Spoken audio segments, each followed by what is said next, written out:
नमस्कार। एक बड़े सवाल के साथ मैं हूं डॉक्टर प्रसून। सवाल है कि क्या बिहार में फिर आतंक राज की वापसी हो चुकी है? क्या अपराधियों को जेल में दामाद की तरीके से रखा जा रहा है? क्या बिहार में एक बार फिर अपराधियों को राजनीतिक संरक्षण मिलना शुरू हो गया है? और इसके लिए नीतीश कुमार की बिहार सरकार कितनी जिम्मेदार है? लेकिन सबसे पहले जानते हैं कि ये सवाल उठ क्यों रहे हैं। आपको बता दें कि दिन दहाड़े अस्पताल में घुसकर कुख्यात चंदन मिश्रा की हत्या के बाद से अब बक्सर से लेकर पटना तक का माहौल गर्म है। बिहार के बक्सर, भोजपुर और पटना के कनेक्शन को जोड़कर पुलिस इस हत्याकांड की जांच कर रही है।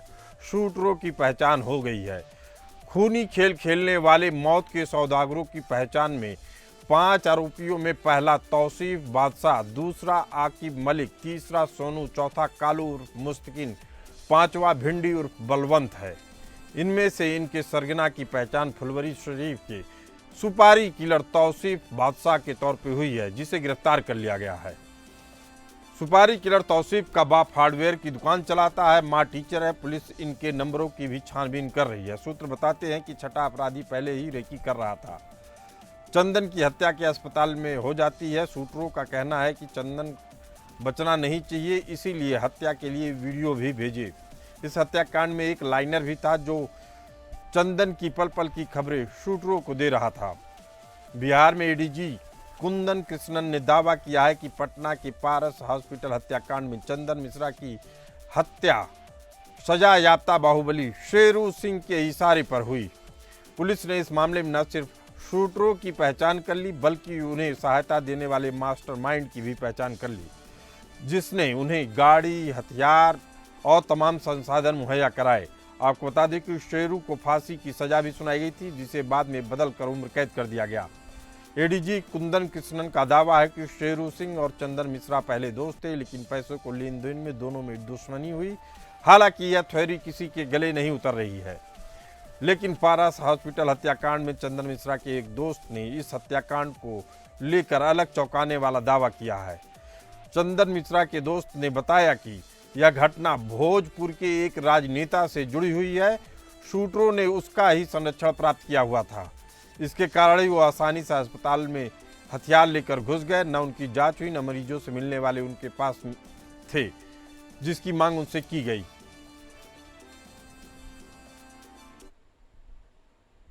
वहीं अब बिहार सरकार और Bihar police law and order को लेकर आमने सामने है।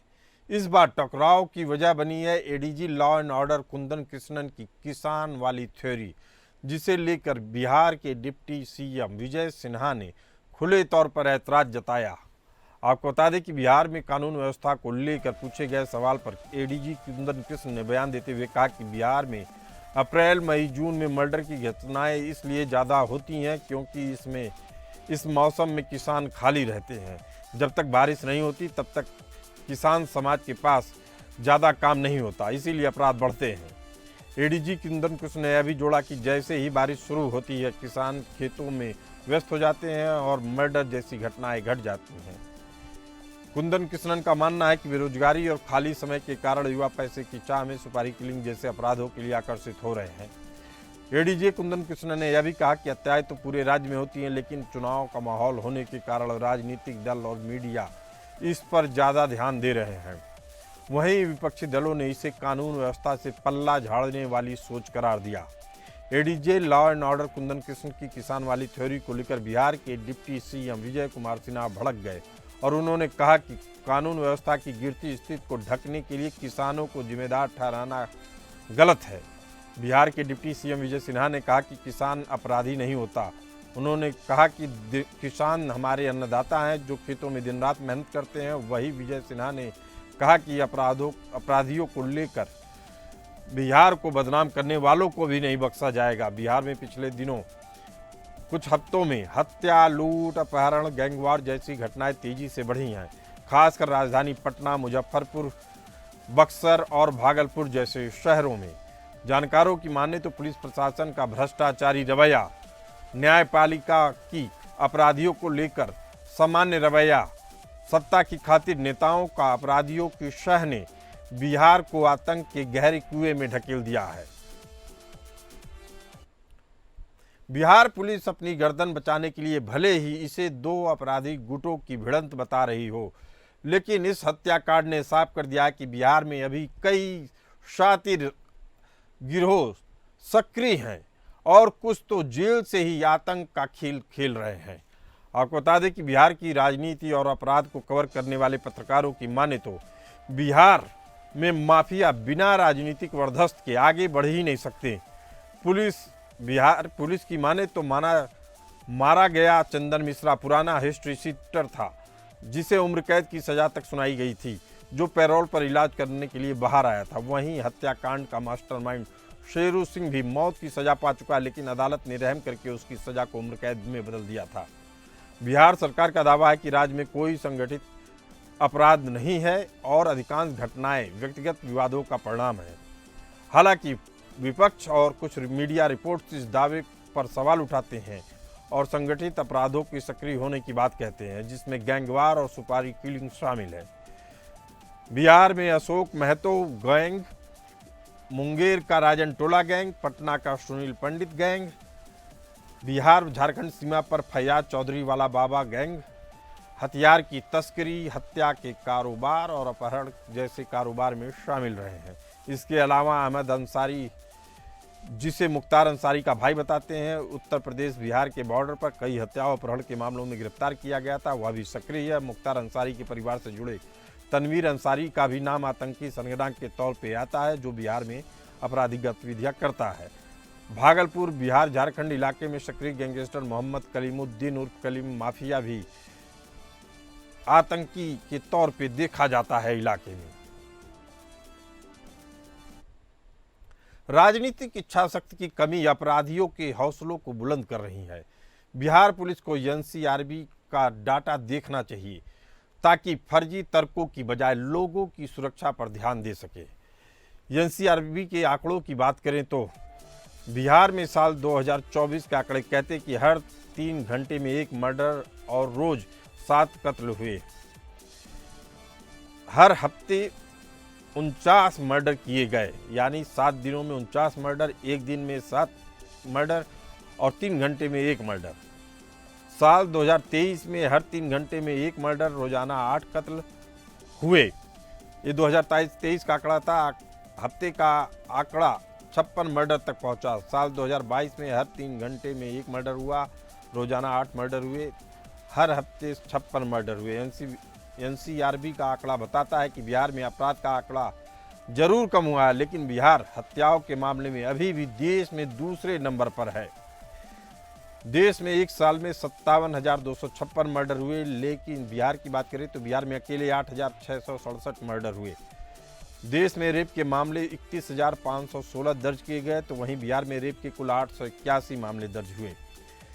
देश में चोरी के 28,356 मामले दर्ज हुए, जबकि बिहार में चोरी के कुल मामले 2,282 दर्ज किए गए। सवाल है कि बिहार में पुलिस पर शूटर क्यों हावी होते जा रहे हैं, तो जानिए।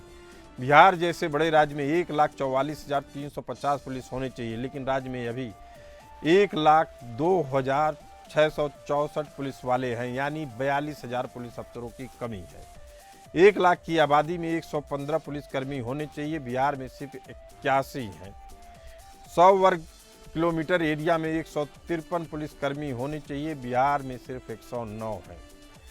बिहार को 68,000 पुलिस वालों की जरूरत है, जबकि अभी उसके पास 39,323 पुलिसकर्मी हैं। बिहार जैसे राज्य में कम से कम 39,000 एसआई रैंक के पुलिसकर्मी होने चाहिए, जबकि उनके पास अभी 21,217 पुलिसकर्मी हैं। क्राइम ब्रांच की बात करें तो कुल मिलाकर 91 अफसर होने चाहिए, जबकि 63 अफसर मौजूद हैं। मौजूदा हालात में जाहिर है कि बिहार में लॉ एंड ऑर्डर कंट्रोल करने के लिए न सिर्फ तेज तर्रार ही नहीं, पर्याप्त अफसर और पुलिसकर्मियों की भी जरूरत है।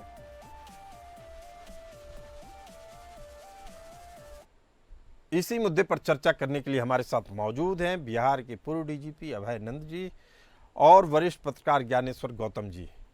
अभय नंद जी, पहला सवाल आप ही से कि बिहार के डिप्टी सीएम सम्राट चौधरी कहते हैं कि बिहार में कोई ऑर्गेनाइज्ड क्राइम नहीं है, 70 घंटे में आरोपी पकड़े जाते हैं, लेकिन सवाल है कि जब पुलिस खुद कह रही है कि यह दो गैंगों के बीच का झगड़ा था, तो यह ऑर्गेनाइज्ड क्राइम नहीं है तो क्या है? अभयानंद जी, आप आवाज अनम्यूट कर लीजिए। अभयानंद जी, आपकी आवाज नहीं आ रही है, अनम्यूट कर लीजिए आप अपनी आवाज।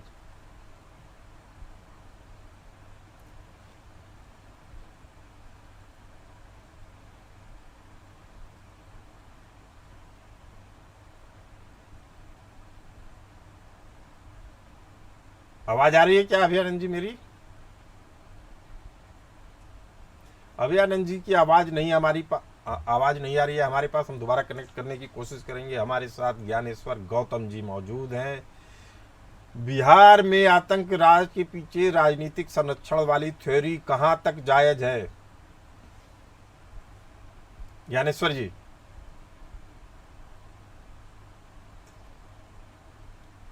ज्ञानेश्वर जी, आप भी आवाज अनम्यूट कर लीजिए, आपकी आवाज नहीं आ रही है।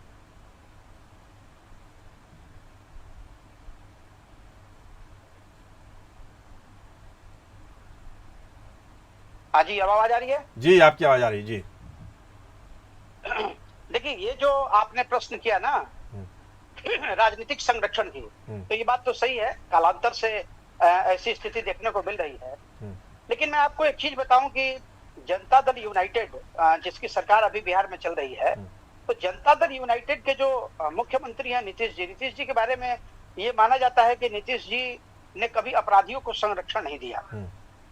हालांकि उनके सहयोग में जो दल के लोग हैं उसमें कुछ लोग हैं ऐसे जो बाहुबली हैं और जिनके बारे में ये कहा जा सकता है कि उन लोगों ने अपराध को संरक्षण दिया। लेकिन अभी एक चीज मैं आपको बताऊं कि अभी बिहार में जितनी भी घटनाएं हुई हैं उन घटनाओं में किसी राजनीतिक संरक्षण की बात सामने नहीं आई है।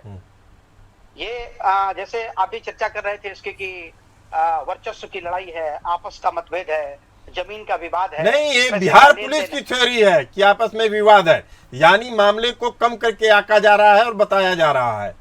असल में पटना में एक तरीके से दोबारा शहाबुद्दीन पैदा करवाने वाली कोशिश किसकी है, वह भी चुनाव के ऐन वक्त पहले, जबकि सारे दल सारा पुलिस प्रशासन इस चीज ताक में लगा रहता है कि किसी भी अपराधी को जरा भी स्पेस न मिले। शहाबुद्दीन की बात की जाए तो एक समय में आरजेडी का प्रमुख नेता था, उसे लालू प्रसाद यादव जी का समर्थन था, दुनिया में जगजाहिर है। आनंद मोहन की बात की जाए तो राष्ट्रीय लोक समता पार्टी के नेता थे और बाद में जेडीयू से जुड़ गए, ये नीतीश कुमार वाली ही पार्टी है। सुनील पंडित की बात की जाए तो उनको बीजेपी और आरजेडी दोनों दलों से जुड़े नेताओं का समर्थन रहा। गोपालगंज में रिछपाल की बात की जाए तो उनका जेडीयू से संबंध बताया जाता है। नीतीश कुमार के करीबी नेताओं का संरक्षण प्राप्त था। बिहार झारखंड बॉर्डर पर बाबा चौधरी, जिसका असली नाम फयाज अहमद चौधरी है, लोग कहते हैं कि इसे झारखंड मुक्ति मोर्चा और आरजेडी दोनों का समर्थन प्राप्त है। सवाल फिर उठता है ज्ञानेश्वर जी कि आखिर इन लोगों का समर्थन किस तरीके का होता है? देखिए, एक चीज मैं आपको बताऊं, आपने जो तमाम डाटा दिया उस डाटा से हम इनकार नहीं करते हैं, वो सारी डाटाओं की जानकारी हम लोगों को भी है।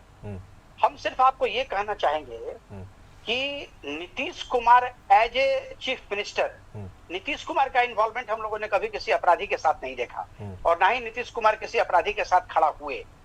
हाँ, ये बात जरूर है कि इधर चुनाव के समय में अपराध की घटनाएं काफी बढ़ गई हैं और अभी जो चंदन झा की हत्या हुई और जिस तरीके से ये हत्या की गई है, ये निश्चित तौर पे सरकार के ऊपर भी और पुलिस प्रशासन के ऊपर भी एक प्रश्न चिन्ह खड़ा करता है जी। जहां तक राजनीतिक संरक्षण की बात है, उसमें मैं आपको बताऊं कि बीइंग ए जर्नलिस्ट हम लोगों को भी अभी तक कोई ठोस सबूत इस तरह के नहीं मिले हैं कि इसमें किसी पॉलिटिकल पार्टी का इन्वॉल्वमेंट हो। जहां तक राजनीतिक दल, जैसा कि मैंने ज्ञानेश्वर जी अपनी रिपोर्ट में बताया, मारे गए चंदन मिश्रा के दोस्त ने अपने मीडिया कर्मियों के सामने आके यह बोला है कि एक नेता का इन्वॉल्वमेंट था। जगह की बात बता दी, लोगों को एक तरीके से जो समझदार व्यक्ति हैं उनको समझ में आ जाएगा कि इसमें वो किसकी बात कर रहे हैं। सवाल फिर उठता है कि जब बात कोई आरोपी के बारे में लगाया जा रहा है, नेताओं के ऊपर कार्रवाई करने में बिहार पुलिस प्रशासन हमेशा शिथिल दिखती है, तो वही कारण क्या है ज्ञानेश्वर जी? यही तो संरक्षण होता है। सर एक चीज मैं आपको बताऊं कि बिहार में अगर नेताओं पे कार्रवाई करने में पुलिस प्रशासन सक्षम नहीं दिखती है, तो आप कोई दूसरा स्टेट बता दीजिए जिस स्टेट में कोई पॉलिटिशियन कहीं इन्वॉल्व हो और उस पे प्रशासन सेटिल नहीं हो। ये तो आप ये समझ लीजिए कि लोकतंत्र की जो स्थापना हुई उसी समय से इस तरह का जो कायाकल्प मैंने जो परिस्थितियां हैं उस परिस्थितियों को लोग लेके चलते हैं। अब है क्या कि राजनीतिक संरक्षण, देखिए एक चीज आपको बताएं कि जितने भी राजनीतिक दल अभी हैं बिहार में, उसमें एक राष्ट्रीय जनता दल ही एक अकेली ऐसी पार्टी है जिसके बारे में आप ये कह सकते हैं कि वो अपराधियों को संरक्षण देते हैं। दूसरा, जनता दल यूनाइटेड में भी कुछ राजनीतिक दल के कुछ नेता ऐसे हैं जिनके ऊपर आरोप है कि उनको वो थोड़ा बहुत संरक्षण देते हो, लेकिन खुल के संरक्षण देने वाले कोई दूसरे खुल के संरक्षण देने वाला कोई नहीं है। हालांकि आनंद सिंह जैसे नेता भी जो हैं वो जनता दल ज्ञानेश्वर जी, अगर सीधा सवाल पूछा जाए तो जिस चंदन मिश्रा के दोस्त ने जिस भोजपुर के राजनेता की ओर इशारा किया कि उसका ही संरक्षण प्राप्त था इन शूटरों को, सवाल दो हैं इसमें कि एक तो भोजपुर का नेता व राजनेता कौन है, दूसरा अगर आप कह रहे हैं कि ये सुपारी किलर्स हैं तो ये अभी तक समाज में क्यों पनप रहे हैं, इनको एलिमिनेट क्यों नहीं किया जा रहा है? चूंकि अब पूरे भारतवर्ष में एक तरीके की चीजें आ चुकी हैं कि आज नहीं तो कल आपको इनको एलिमिनेट करना पड़ेगा। जब जब ये समाज में रहेंगे समाज को नुकसान पहुंचाते रहेंगे। अब ये होता है कि अगर पुलिस प्रशासन की ढिलाई दिखती है तो कोई कारण होगा ही। जी, एक चीज मैं आपको बताऊं, ये आपने बहुत सही बात बताई कि उनका एलिमिनेशन होना चाहिए। सच्चाई तो यही है कि योगी मॉडल जो उत्तर प्रदेश में जो योगी जी ने दिखाया, योगी आदित्यनाथ ने, उस तरह की स्थिति बिहार को भी पैदा करने की जरूरत है। और जब तक आप इनकाउंटर का काम नहीं प्रारंभ करेंगे तब तक आप अपराध से मुक्ति नहीं पा सकते हैं। हम आपको एक एग्जाम्पल छोटा सा बताते हैं कि 2005 में जब बिहार की इकोनॉमी में पैसा नहीं था, नीतीश कुमार की सरकार आई और इकोनॉमी में पैसे का पेनिट्रेशन हुआ, करीब 35,000 करोड़ रुपये अर्थव्यवस्था में झोंके गए। जितने भी अपराधी थे सारे अपराधी को काम मिल गया, रोजगार मिल गया और अपराध की घटनाएं खत्म हो गई। आप देखते हुए कि 2005 से 2010 के बीच में बिहार में अपराध बहुत कम था, लेकिन धीरे धीरे ये परिस्थितियां बदली हैं और अभी की जो परिस्थिति है उस परिस्थिति की कल्पना तो आप जो पहले का जो जंगल राज था उससे कर सकते हैं। देखिए, जंगल राज से तुलना तब होगी जब 5 साल की बात होती है या 10 साल की बात होती है। हम चर्चा कर रहे हैं क्या बिहार में फिर आतंक राज की वापसी हो चुकी है। हमारे साथ वरिष्ठ पत्रकार थे ज्ञानेश्वर गौतम जी, उन्होंने बड़ी महत्वपूर्ण बात कही। उन्होंने कहा कि राजनीतिक इच्छा शक्ति की कमी नहीं है, पुलिस प्रशासन की कोताही है। अगर यूपी वाला मॉडल बिहार में लागू कर दिया जाए तो इस तरह की चीज़ें भी नहीं देखने को मिलेंगी। अभयानंद जी, क्या यूपी का मॉडल बिहार में अपनाया जा सकता है? कानून को इम्प्लीमेंट करने का मेरी जानकारी में जो मैंने अपने पुलिस के जीवन में सीखा है, सिर्फ एक ही मॉडल है जिसका नाम है कानून का मॉडल।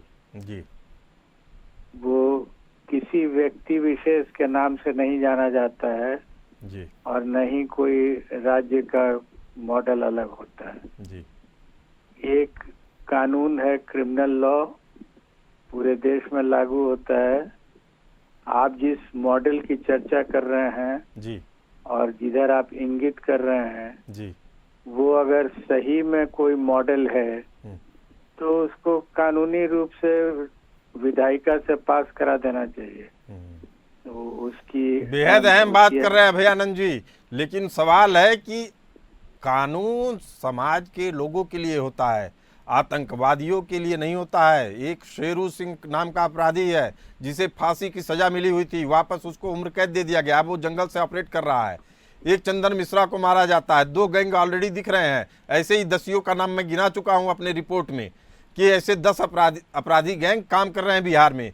उनके ऊपर कौन नियंत्रण करेगा? पुलिस ने तो हाथ खड़े कर दिए हैं।